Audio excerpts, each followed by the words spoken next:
దాహమేస్తుంది. మంచినీళ్ళు కావాలి పెద్దమ్మా. ఉండి తీసుకొస్తాను.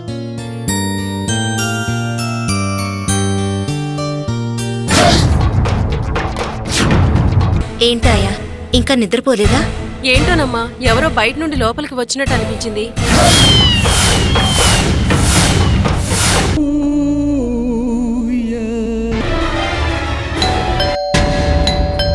పెట్రోలింగ్కి వెళ్తున్నాను, ఒకసారి మిమ్మల్ని చూసి వెళ్దామని వచ్చాను.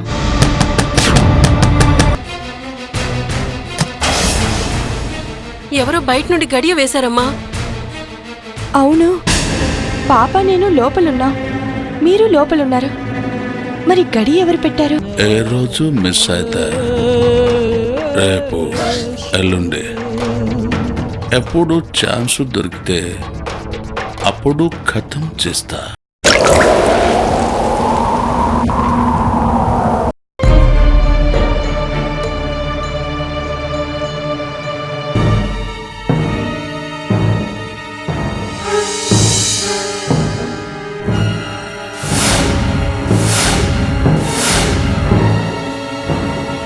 ఏం మర్దల పిల్ల,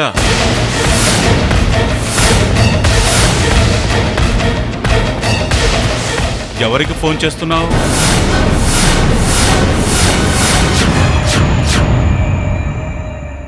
ఇంత రాత్రిపూట ఇంత హడావిడిగా ఫోన్ చేస్తున్నావంటే నేను మాట్లాడిందంతా వినేశావన్నమాట.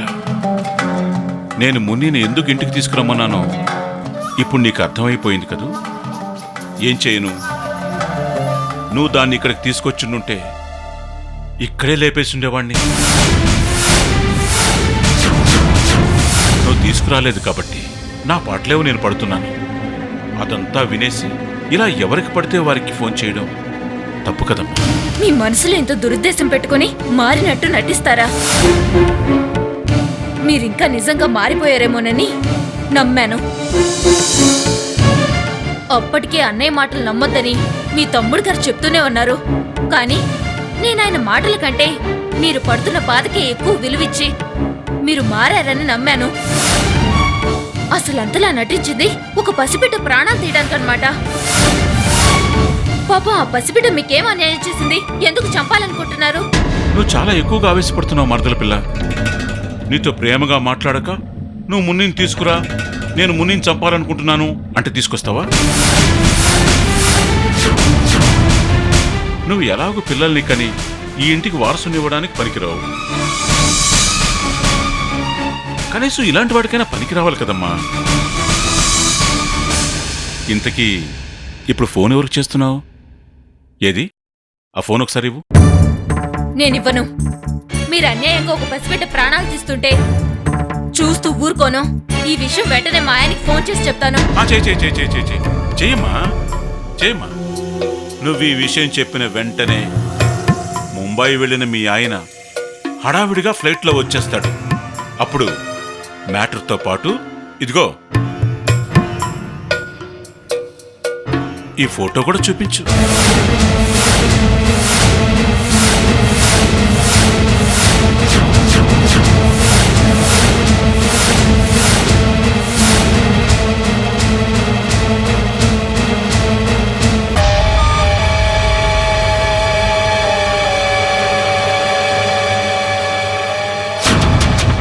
ఎలా ఉంది ఫోటో?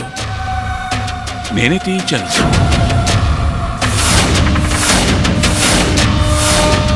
నువ్వు తాగిన పాలలో మత్తు మందు కలిపి నువ్వు పడుకున్నాక వాడిని తీసుకొచ్చి నీ పక్కన పడుకోబెట్టి ఫోటో తీయించాను. బాగుంది కదా? దుర్మార్గుడా, ఎంత నీచానికి దిగజారుతావా? మరదలంటే కన్ను కూతురుతో సమానం. ఎవన్నో తీసుకొచ్చి పక్కన పడుకోబెట్టి ఇలా ఫోటోలు తీయించడానికి నీకు సిగ్గుగా లేదు? నీతులొద్దమ్మా. నాలాంటి వాడు సెంటిమెంట్లకు విలువిచ్చాడు అనుకో, ఫినిష్ అయిపోతుంది. ఎప్పుడు ఎవరు ఎలా తిరగబడతారో తెలియదు కదా. అందుకే అందరి వీక్ పాయింట్లు తెలుసుకోవాలి. అవసరమైతే ఇలాంటి వీక్ పాయింట్లు సృష్టించాలి. ఇప్పుడు ఈ ఫోటోలో లాగన్నమాట. మర్యాదగా నువ్వు విన్నవి, నీకు తెలిసినవి అన్నీ నీ మనసులోనే ఉంచేసుకో. లేదంటే నేను ఈ ఫోటో బయట పెట్టాల్సి ఉంటుంది. ఇప్పుడు ఫోన్ ఎవరికి చేసుకుంటావో చేసుకో.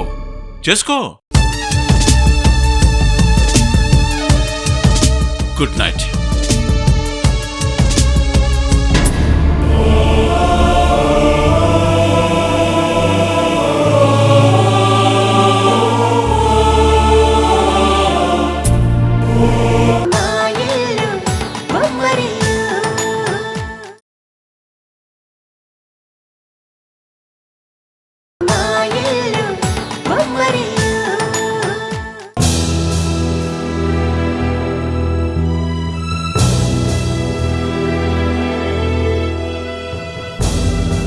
లోపల అందరూ గదుల్లో ఉండగా బయట నుంచి తలుపు గడియ ఎలా పడింది?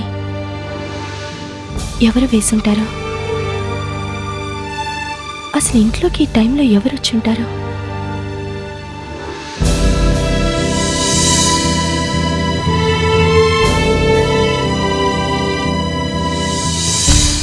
బయట నుంచి ఎవరు గడి పెట్టుంటారు?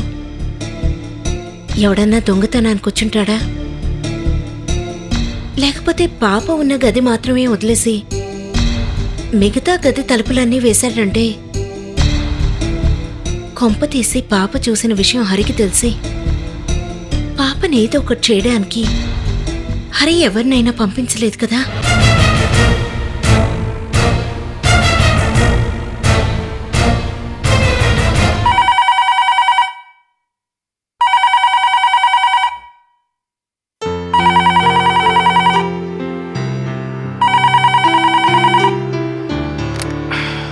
హలో అంకుల్, నేను మాధవిని మాట్లాడుతున్నాను. నిద్రపోతున్నారా? పర్వాలేదు, చెప్పమ్మా. ఏం లేదు అంకుల్, మున్ని గురించి మాట్లాడదామని ఫోన్ చేశాను. ఈరోజు మున్నీని చంపడానికి హరి తన మనిషిని పంపించాడు. లక్కీగా పెట్రోలింగ్ చేస్తూ అదే టైంకి నేను అక్కడికి వెళ్లడంతో వాడు పారిపోయాడు. అంకుల్, మీరే ప్రమాదానికి భయపడి మున్నీ పేరు బయట చెప్పొద్దని చెప్పారో ఇప్పుడు అదే ప్రమాదం మున్నీని వెతుక్కుంటూ వచ్చింది. మనం బయట పెట్టకపోయినా హరికి ఈ విషయం తెలిసిపోయింది. అంకుల్, చెప్పండి అంకుల్, మున్నీ వాడి చేతిలో బలయ్యేంత వరకు ఏ యాక్షనూ తీసుకోకుండా ఇలాగే మౌనంగా ఉండమంటారా? లేకపోతే మున్నీ సాక్ష్యంతో వాళ్ళని అరెస్ట్ చేయమంటారా? వద్దు మాధవి, తొందరపడద్దు. వాళ్ళు అనుమానించడం వేరు, మనం పాప పేరు బయట పెట్టడం వేరు. మున్ని గురించి బయట చెప్తే మున్ని ఇంకా ఎక్కువ ప్రమాదంలో చిక్కుకుంటుంది. పాప పేరు బయట పెట్టడం వల్ల పాపకేమీ కాదంకల్. పాపకేం జరిగినా హరి మీదే అనుమానం వస్తుందని కేసు పూర్తయ్యేంతవరకు పాప జోలికి రాకుండా ఉంటాడు. కేసు పూర్తయితే వాడెలాగూ జైల్లో ఉంటాడు కాబట్టి పాప గురించి భయపడాల్సిన అవసరం లేదు. నా మాట వినండి అంకుల్. వద్దమ్మా, నేనెందుకు వద్దంటున్నానో నీకు తర్వాత అర్థమవుతుంది. ప్రస్తుతానికి నేను చెప్పేంతవరకు నువ్వు పాప గురించి ఆలోచించొద్దు. ఎవరితో మాట్లాడుతున్నారండి?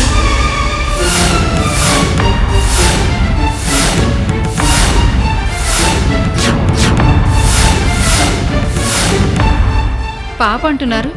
ఏ పాప గురించి మాట్లాడుతున్నారండి? అదే మన మనవరాలు గురించి అమ్మాయితో మాట్లాడుతున్నాను రాజేశ్వరి.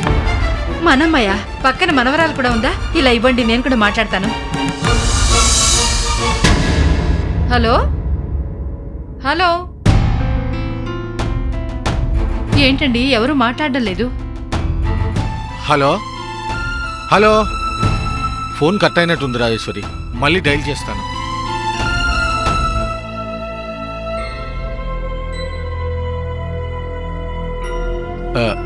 లైన్ దొరకట్లేదు రాజేశ్వరి.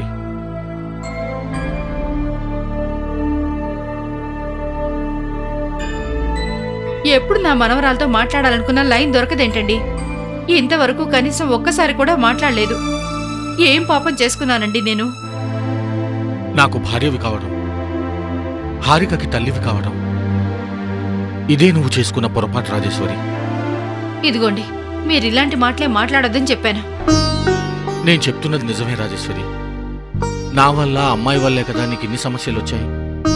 ఆ రోజు అమ్మాయి ప్రేమించానని చెప్పిన వెంటనే నేను ఆ పెళ్లికి ఒప్పుకొని ఉంటే మనల్ని వదిలి వెళ్ళుండేది కాదు, మనకి దూరమై ఉండేది కాదు. ఇలా నువ్వు అమ్మాయి కోసం మనవరాలి కోసం తప్పించిపోయే పరిస్థితి అస్సలు వచ్చి ఉండేదే కాదు. దీనికి అంతటికీ కారణం నేను అమ్మాయే కదా. ఈ మధ్యన మీ దగ్గర ఏం మాట్లాడాలన్నా భయం వేస్తోంది. మీరేదో తప్పు చేసినట్టు బాధపడిపోతున్నారు. పదండి, రండి. పదండి.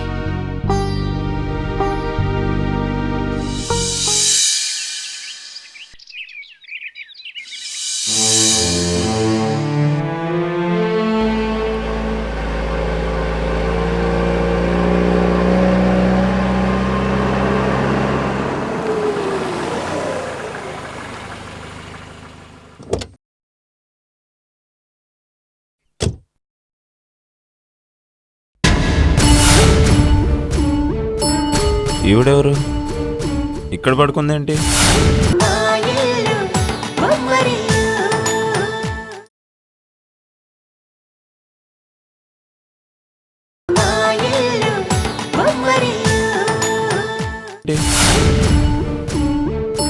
ఎవరమ్మా నువ్వు?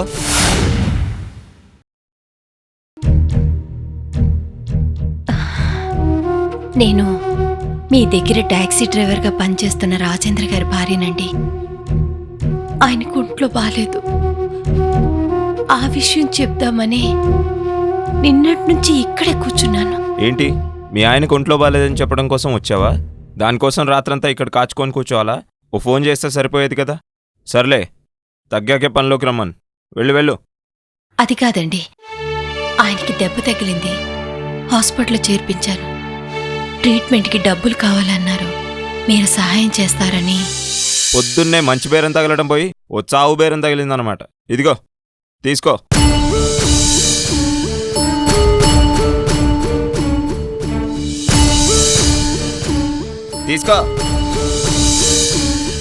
తీసుకోమ్మా. నాకు 100 రూపాయలు కాదండి, మరి 10,000 కావాలి. ఎంత? 10,000 కావాలి.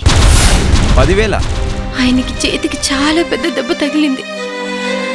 ట్రీట్మెంట్కి మందులకి 10,000 ఖర్చు అవుతుందన్నారు. దయచేసి ఆ డబ్బు ఇప్పించి నా భర్తను కాపాడండి. ఎంత? 10,000? ఏం చూసిమ్మంటావు? నీ జన్మలో ఎప్పుడన్నా 1000 రూపాయల నోట్ చూసావా? చూడలేదండి. మా బ్రతుకులకి 100 రూపాయల నోటు చూడటమే ఎక్కువ. ఇంకా 1000 రూపాయల నోటు చూసే అదృష్టం ఎక్కడుంటుంది? కానీ మాకొచ్చే కష్టానికి మేము పేదవాళ్ళం అని తెలియదు కదండి. ఇప్పుడు 10,000 ఉంటే గాని ఆ కష్టం తీరదు. కానీ అంత డబ్బు మీకు వెంటనే తిరిగి ఇవ్వలేకపోవచ్చు. మా వారికి తగ్గిన తర్వాత ఆయన ట్యాక్సీ తోలడం మొదలు పెట్టాక రోజుకి ఎంతో కొంత లెక్క డబ్బు మీకు జమ కట్టేస్తానండి. దయచేసి మీరు మంచి మనసు చేసుకొని నా పసుపు కుంకాలు కాపాడండి. వెళ్ళు అమ్మా, వెళ్ళు. అన్నీ తెలిసిన వాళ్లకు 1 రూపాయి ఇవ్వటానికి 100 రకాలుగా ఆలోచించాల్సి వచ్చింది. ముక్కు మొహం తెలియదానివి. నిన్ను చూసి ఎలా డబ్బులు ఇమ్మంటావు? వెళ్ళు.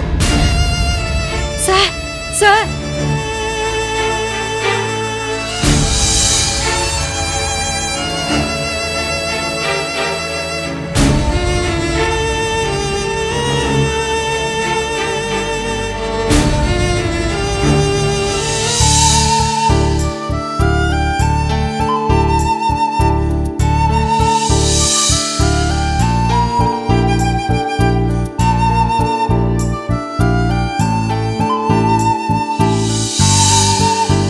నీ జన్మలో ఎప్పుడన్నా 1000 రూపాయల నోట్ చూసావా?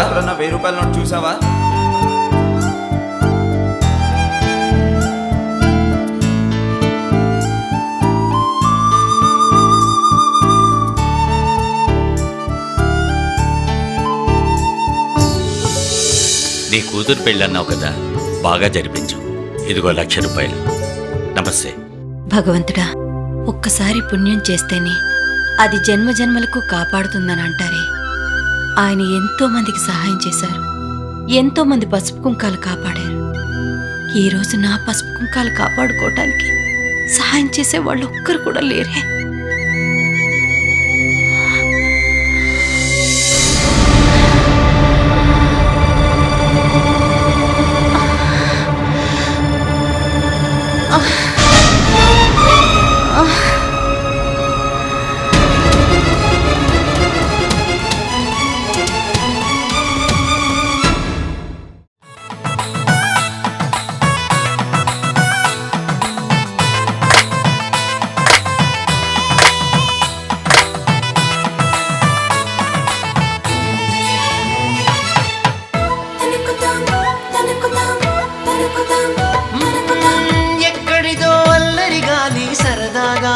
వీచే చిన్నారి కిన్నెర సాని పయనాలేమో చూసి